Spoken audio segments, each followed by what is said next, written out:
Welcome to Driveway Garage. This is a 2008 Ford Explorer that I bought. It was an extra vehicle for them. They got it from their dad. The license plate expired in February of this year. It's 2025. So it's set for months. They told me that it would randomly just shut off and then it would start back up after a few minutes. And I test drove it. And it started right up. I drove it. And I got back after the test drive and I did something I shouldn't have done, which is not drive it on the highway, drive it more. But that's another story. Anyway, I got back, I shut it off, tried to start it again, wouldn't start. Absolutely nothing, like the battery was completely dead. There was no even trying to start. I put it in neutral and drive, and I just couldn't get anything to happen. And the guy told me he'd replace the battery. Well, they said they put a new battery in it. What they meant was they took it out of another vehicle, not new. Let me pause this and show you the battery real quick. So this is the new battery they put in it. It's dated from 2020. And it was a lot worse. I put baking soda and water on it to get rid of some of the corrosion. I need to take it off and clean it. But after I left, he said he played around with it and got it to start again. So I went back and started right up. I ended up buying it. And I drove it several times. Not a long ways, but I drove it several times, shut it off, turned it on, drove it around.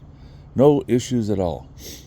So a week ago, I took it over to a friend of mine's house and put for sale signs on it because they have a lot. They live on a busy street. And yesterday, I went over there, and a guy was looking at it. He called me. I went over there to show it to him. I started it up, and it was sitting there idling, and I was talking to him about the vehicle, things I'd done to it, which was change the oil, change the transmission fluid, and replace the rear window wiper motor. And then the car just died, or the SUV, and it would not start. It tried. This is one of those, when you turn the key to start it, it automatically tries to start until it starts, and the starter just keeps going. I don't know how long it would go until it stopped, tried to quit trying to start. I never let it go that far. I just shut it off and try again, but it just would not fire. I apologized to the guy, told him I'd try to figure it out.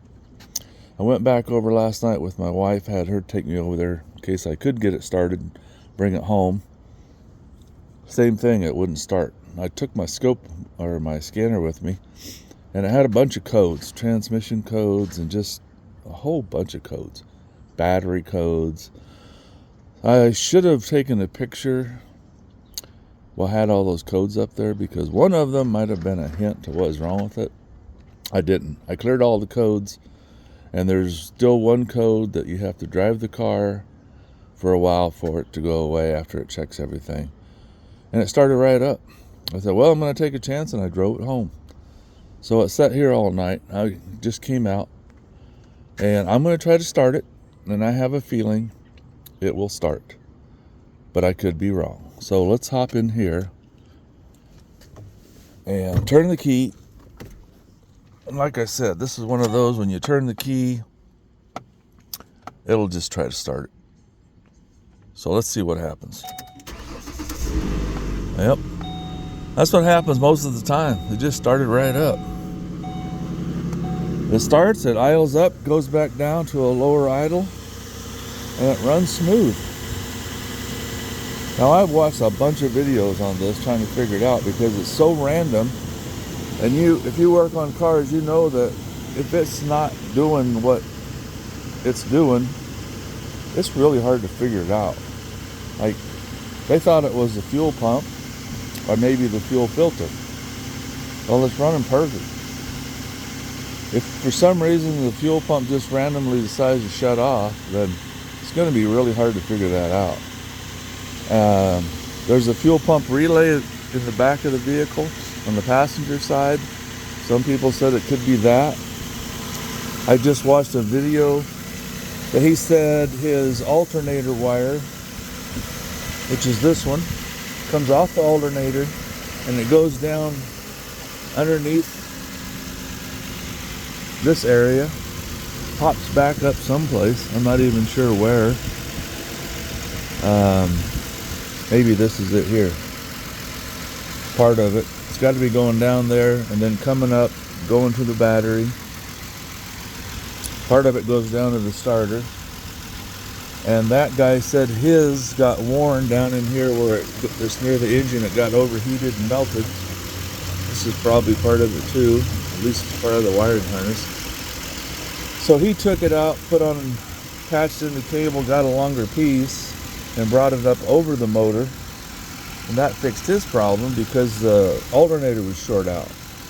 And as you know, if you know much about cars, the battery is just used to store electricity to start the vehicle. After that, it runs off the alternator. So if you have a bad alternator and it's not putting out enough juice, that could be a problem. Or like in his case, it was short out when it hit a bump and kill the motor because there's no electricity going to anything. Some guys said the mass sensor. Some guys said the throttle position sensor, which is here. Some guys said some kind of a coil, which might be up there. I haven't researched that enough, but you know, depending on the year, this is a 2008, but it's so darn random. I don't know how I'm going to figure it out. I'm not going to open up or load the parts cannon. That's a good way to spend a lot of money because I could replace the alternator, I could replace sensors, I could replace the battery, I could replace the fuel pressure module. Let's see, what is it called? The fuel pump module, driver module. I could replace the fuel filter. I could replace the fuel pump. I've heard of guys that replace all this stuff and it still did it. So it's just so random. And we weren't driving it yesterday. It was just sitting here idling like this and it just shut off. So, I see a Les Schwab sticker on there. Does that mean that they 2022? I guess they changed the fluid on there. Anyway, if you have an idea, I'm not a mechanic. I just like to work on cars. I fixed that one. I'm fixing that Prius after an accident. That's what I do. I buy cars that people don't want, and then I fix them up and sell them. Trying to figure out these fog lights. Yeah, I was gonna say, seems like there should be a piece of glass on the front of that thing, not just open like it is.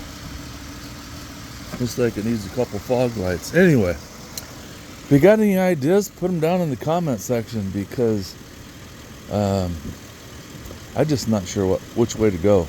The first thing I'm going to do is clean this battery terminal really good. That can't help anything. I mean, the way it is right now is not good. I'm also going to get out my voltmeter and see how many amps or volts, I guess, the alternator's putting out. Make sure it's putting out 14.5 or something like that. Because if it's not putting out enough juice, the battery could go dead. But it tries. I mean, I tried over and over to start it, and the battery had a good charge in it. So I don't think it's a weak battery, and I don't think it's a bad alternator. Something else random.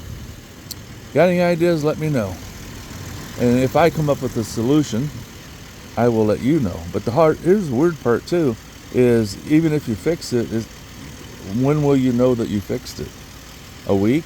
A month? A day? An hour? It's so random. Like right now, it's running perfect. I could go drive it around for an hour. It'll probably be perfect. So maybe a week from now it'll die again. And then I'll say, well, I guess whatever I did didn't fix it. So let me know what you think.